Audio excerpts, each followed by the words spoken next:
Alright, this is the how-to play video for Morotai. Morotai is a game based in World War II, and all players are going to be commanding fleets of aircraft. And the aircraft want to complete missions. As they complete missions, they score points. Whoever has the most points at the end of the game wins and becomes the supreme commander of the Allied forces in the Pacific region. So here you can see the board set up for play. I've got it set up for a 4-player game on the board, although I only have 2 mission boards set up for purposes of this video. So here's the elements, the components of the game. We have the planes themselves. They start here in their aircraft supply. They're actually not in the game yet. They start there. Got our score trackers. These are speed bonus tiles. We have our mission completed tiles. The fleet cards, our Morotai event cards, and these say general orders. That's actually old terminology. I believe you're playing with something that says operations cards. We also have these right here. These are the pilots that pilot the airplanes, and these are the player mission boards. And also we have here our die and our move tracker. You can see there's a move tracker on the top of each player's mission board. Okay. Moving planes in Morotai is very simple. It follows basic flight pattern. So planes will move from the hangar into the taxiway, then they'll move to outbound, which is the area kind of between taxiway and waiting to hit the runway and take off.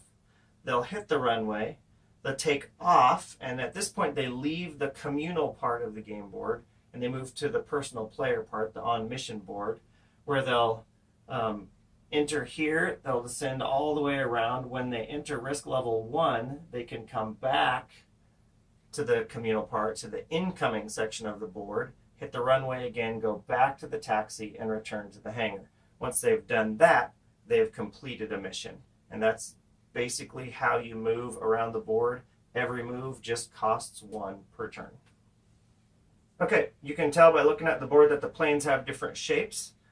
And they have different levels and values. So these, and they're indicated on the planes, they go from risk level 1, 2, 3, 4, and 5. Obviously, the ones with the least amount of risk are worth the least amount of points. And then they go up as you get to the higher risk level planes. And because they're bigger, they take up more space on the board, they're a little more difficult to move around the board. That's why they're worth more points. So a plane would move from the hangar, and now we enter here, and now we enter kind of a Tetris-style puzzle part of the game. And so you have to move from area to area only where you can fit. Obviously, if there's a plane in the way or you hang over the edge, that's not allowed, or you just simply can't fit your plane, it doesn't fit into the grid, then you can't move it there. All right? There's no grid. If a plane enters the player board, it's just kind of a square. All planes fit here. And planes, again, move around the board until they complete a mission. Blue planes indicate a plane that is departing, so headed this way. Once a plane hits the on-mission board, then it is simply flipped over, and it becomes a red plane, which is an arriving plane. So then as it comes this way, it would be a red plane in this section, and we'd have a red that way. So this way, in the taxiway, which sometimes gets very crowded, we know that green, this green player would have a plane departing and red would have a plane arriving. Okay, the beginning of the game looks like this, starting with the first player, who according to the rules is the person who's spent the most time in an airplane. There's so many rounds and every player plays every turn, so first player isn't super critical at the beginning of the game, so we can just have a little fun with that. The first player draws one of these fleet cards, and we're going to receive our initial orders, basically. So we're going to seed the game with a few planes. And so this player gets a 1. So they get to go down to here to risk factor 1. They put that plane in the hangar, and that's their first plane. That proceeds through all 4 players. So the green player over here would draw, and it draws a 5. So green gets to pick one of these. And that goes in the hangar as well. That proceeds all the way around.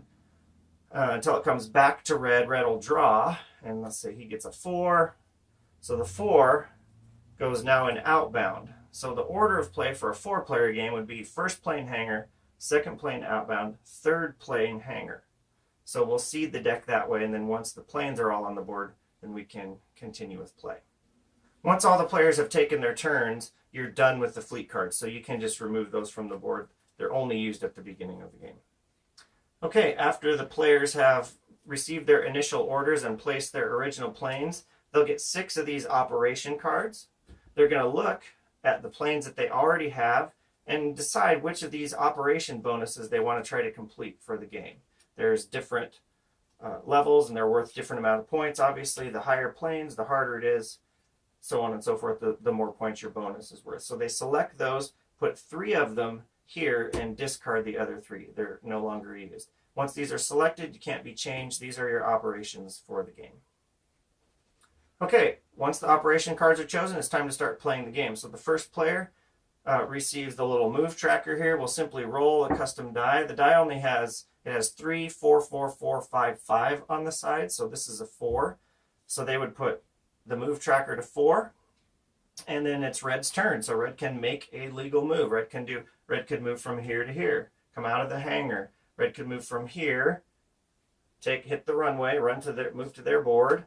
The plane gets flipped over to red. Oops, sorry. Plane is flipped over to red, and that's their move, okay? So the red player makes 1 legal move. Green player, 1 legal move. It goes around the board until everybody's moved. We move the tracker down. It's time for 1 more turn. So everybody makes 1 more legal move. So red could say, I want to do this. I want to move down 1 level here. Green says, I want to move into there. We go around the board. We do this, do this, do this. Okay? Until we get all the way to 0, which we're out of moves, which comes the auto descend. Okay, and I'm going to move a couple planes here just to give you an example of what this looks like. So the auto descend happens at the end of every round. After all the players have made all their moves, every plane on mission boards for every player gets to automatically descend 1. So this red player, this one, automatically descends 1. This green player automatically descends 1. And there's a special rule that occurs at this point in Morotai. And it's this: any planes in risk level 1 during this auto descend phase have to move to on mission. You have to move that plane out of here into your on mission space area on the board. Now the tricky part is, if that happens to be full for some reason, maybe it's full of planes, maybe because of an event card it's shut down, something like that, and you can't move into oncoming or to incoming, then this plane has to do what's called a holding pattern and move all the way back up to risk level 5, where it then has to circle again before it can land. And then once everybody has moved and descend has happened, then the next turn, it's the next player's turn. So they'll get the marker, they'll get the die, but before they roll, we turn over our event card. Now event cards are the things that happen in the game. There's some good, there's some bad. So event cards can be things like, this is tropical storm, no plane may leave the hangar on this turn.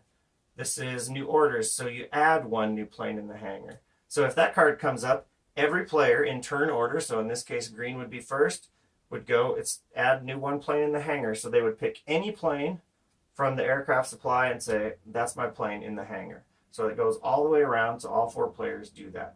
Okay, that's how we add planes to the game. So this is also the clock of the game. When we run out of planes, the game is over. And so these cards are the elements that add planes into the game, because they're going to add them 4 at a time. All right, so radar out. No plane may use the P2 drome runway on this turn. The P2 drome runway is this way, and this is the Wama drome runway.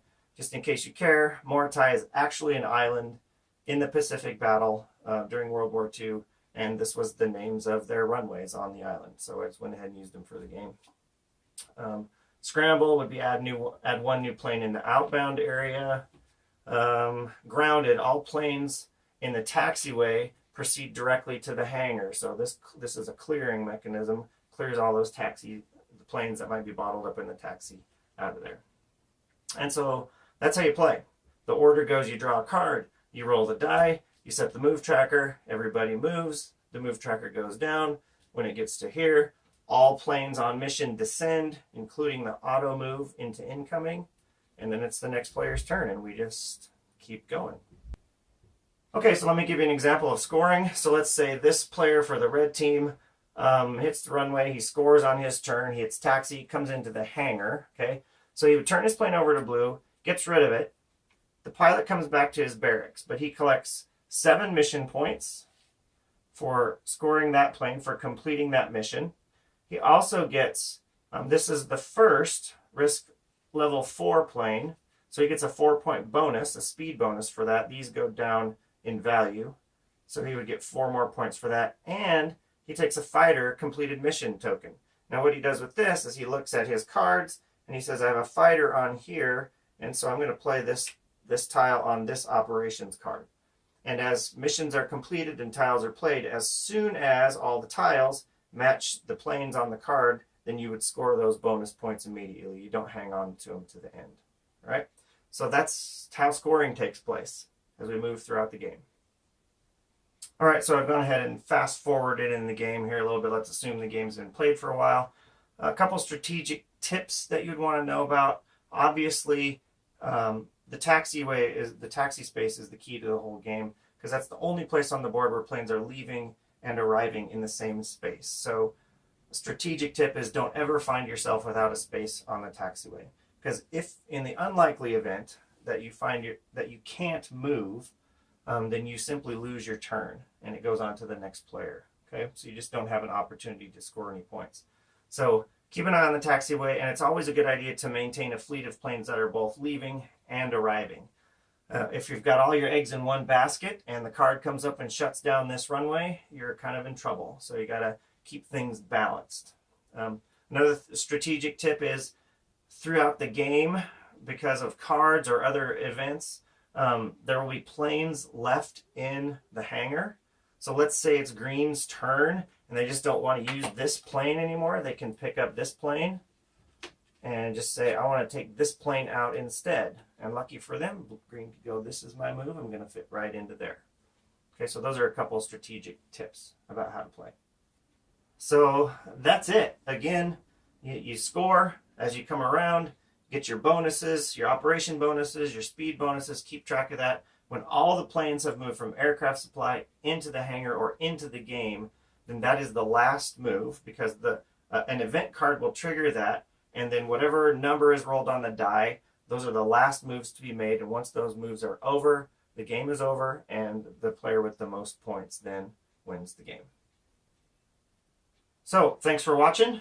Appreciate that. If you have any other questions, you can check the instruction manual, or beyond that, you can email me at the email address, or you can call me at the cell phone number if you're in the middle of a game and you have questions about how it works. Hope you have a good time. Thanks for watching.